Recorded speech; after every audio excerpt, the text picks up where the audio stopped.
Ce conteneur aménageait le local de l'association d'aide aux personnes en situation d'exclusion. Située au quartier Manguier, elle reçoit chaque jour des dizaines de personnes concernées par l'habitat précaire, au quartier Manguier, mais aussi ailleurs dans la commune de Remire-Montjoly. Jackson en fait partie. Ce jeune homme est né et n'a grandi qu'ici.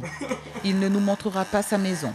Loin d'une vie de rêve, cette vie est néanmoins la sienne et celle de centaines d'autres personnes d'origines diverses et pour les plus anciennes depuis plus de 50 ans.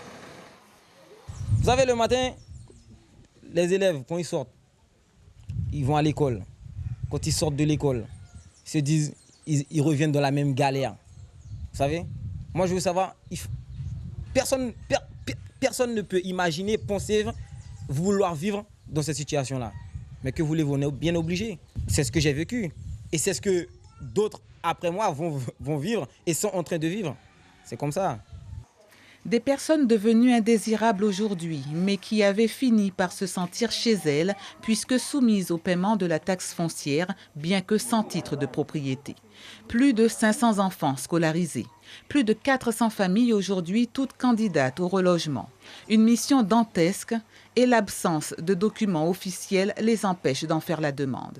À l'heure actuelle, le plus gros souci, c'est que nous n'avons eu aucun document officiel pour nous notifier de quitter le terrain. Donc quand vous allez à la DIL, au DALO ou au CCAS de Remire, en fait, vous n'avez pas ce document-là, c'est lui qui vous permet d'être prioritaire. Donc vous venez nous dire de quitter les lieux, que vous allez venir démolir. D'accord, mais on n'a eu aucun document officiel pour nous notifier de quitter le terrain. Donc je suis désolé, sans ce document-là, on ne peut pas être prioritaire. Donc à l'heure actuelle, tout le monde est dans l'attente. La mairie, qui avait reçu les familles le 24 octobre dernier, dit ne pas vouloir s'ingérer dans une affaire tendue qui oppose des particuliers.